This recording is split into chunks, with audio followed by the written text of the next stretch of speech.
आज पूरे देश में हाहाकार है, लेकिन प्रधानमंत्री जी को उनकी सुध लेने के लिए कोई समय नहीं है। प्रधानमंत्री जी खुद कहते थे बेटी बचाओ बेटी पढ़ाओ, पर समझ नहीं आता, वो कह के भूल जाते हैं, सो जाते हैं। फिर हमारे आदरणीय डॉक्टर पूर्व प्रधानमंत्री डॉक्टर मनमोहन सिंह जी ने त्वरित कार्रवाई करते हुए एकदम और दोषियों को सजा देने का काम किया। नमस्कार, आप देख रहे हैं सौगन टीवी। तो अगर बात करें तो वो एक महीना भर जो है वो होने जा रहा है।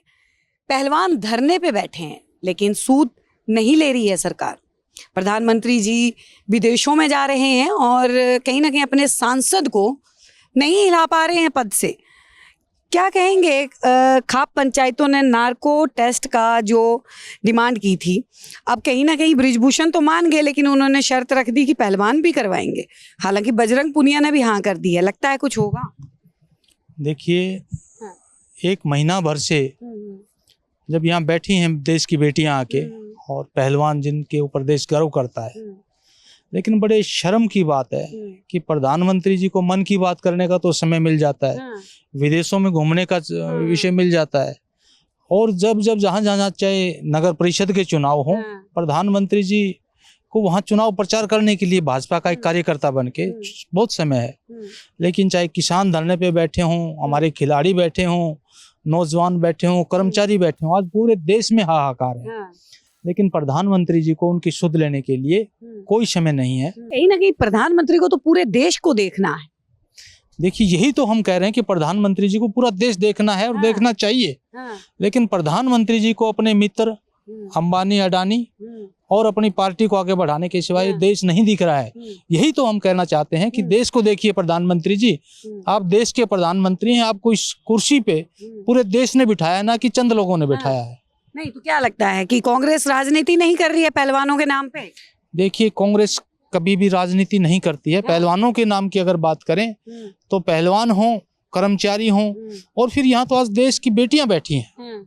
प्रधानमंत्री जी खुद कहते थे बेटी बचाओ बेटी पढ़ाओ, पर समझ नहीं आता, वो कह के भूल जाते हैं, सो जाते हैं। फिर तो कांग्रेस पार्टी जो है देश की बेटियों के स्वाभिमान के लिए, उनके सम्मान में जो भी संघर्ष करना पड़ा, हम लोग तैयार हैं और करते रहे। ये तो अब कर रहे हैं। जब कांग्रेस का दौर था, जब अगर बात की जाए तो क्या उस वक्त पे बेटियों के साथ या देश की लड़कियों के साथ जो है, बच्चियों के साथ, क्या इस तरीके के शोषण के मामले क्या सामने नहीं आते थे? जो मतलब लगातार कांग्रेस जो है वो बीजेपी पे जो है वो उंगली उठा रही है। देखिए, जब इस तरह की घटनाएं हुई, हमारे आदरणीय डॉक्टर पूर्व प्रधानमंत्री डॉक्टर मनमोहन सिंह जी ने त्वरित कार्रवाई करते हुए एकदम और दोषियों को सजा देने का काम किया। चाहे उसमें बीजेपी ने कुछ मूवमेंट चलाई इस तरह की, लेकिन दोषियों को सजा मिली और पूरा सरकार ने उसमें इंटरफेयर करके स्टेप उठाया। आज तो सरकार सोई हुई है, अपने दोषी लोगों को बचाने में लगी हुई है। तो ऐसा कभी तो ये बात कह रहे हैं साबित कर दो, वो तो नार्को टेस्ट के लिए भी तैयार हो गए। तो क्या लगता नहीं है, क्योंकि अगर वो सही हैं तो शायद तभी तो नार्को टेस्ट के लिए रेडी हुए हैं। देखिए, मैं गुस्ताखी के लिए क्षमा चाहूंगा। मातृ शक्ति जो है वो हमारा एक नारा भी है, यत्र नारेषु पूजन्ते रमन्ते तत्र देवता।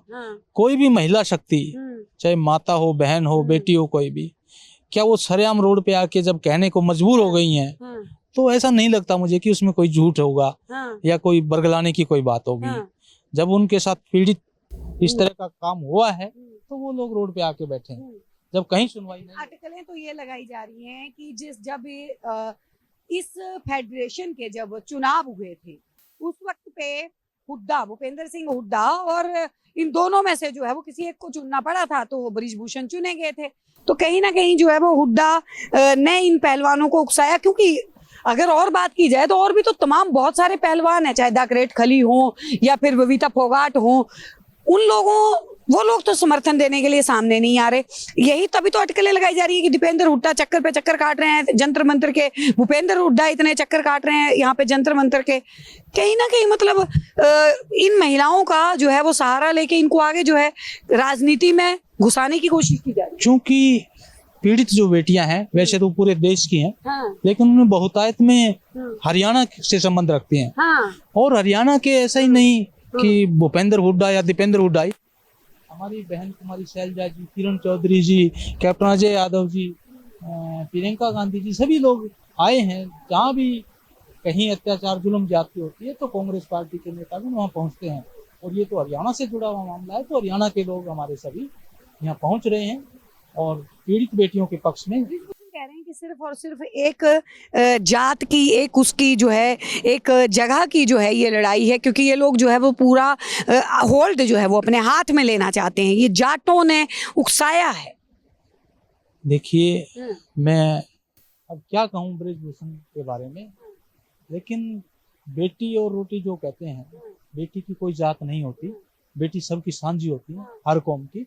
और जब जब उस पर किसी तरह की प्रताड़ना, अन्याय हो, तो मुझे कोई गुरेज नहीं हो कि पूरे देश को संगठित होकर उसके खिलाफ आवाज उठानी चाहिए। सचिन जी, आप भी एक नेता हैं, आप भी यहाँ पे पहुंच रहे हैं। नेताओं का इतना आना जाना जो है महिलाओं के लिए, जहाँ पे अगर होना चाहिए तो आम महिलाएं ज्यादा से ज्यादा यहाँ पे पहुंचे। ठीक है, पूरे स्टेट से जो है वो बहुत सारे लोग जो हैं वो आ रहे हैं, लेकिन ज्यादातर लोग जो पॉलिटिकल ही क्यों आ रहे हैं? देखिए, मैं नेता बाद में हूँ, उससे पहले मैं एक बेटा भी हूँ, माँ का, एक बहन का भाई भी हूँ, और मेरी भी बेटी है, मैं उसका पिता भी हूँ। तो मैं उस पीड़ा और संवेदना उसको समझ के मैं यहाँ आया हूँ। और ऐसा ही जो लोग यहाँ पहुंच रहे हैं वो पहले नेता बाद में है, एक आम इंसान, एक बेटा, पिता और पुत्र वो पहले हैं। और जब नारी शक्ति पे संकट है तो हम उसके लिए आए हैं, ना कि कोई राजनीति करने आए हैं। राजनीति तो हम करते हैं अपने अपने इलाके में जाके करते हैं, राजनीतिक मुद्दों पे करते हैं। आप देख रहे हैं सौगंध टीवी, सौगंध वतन की।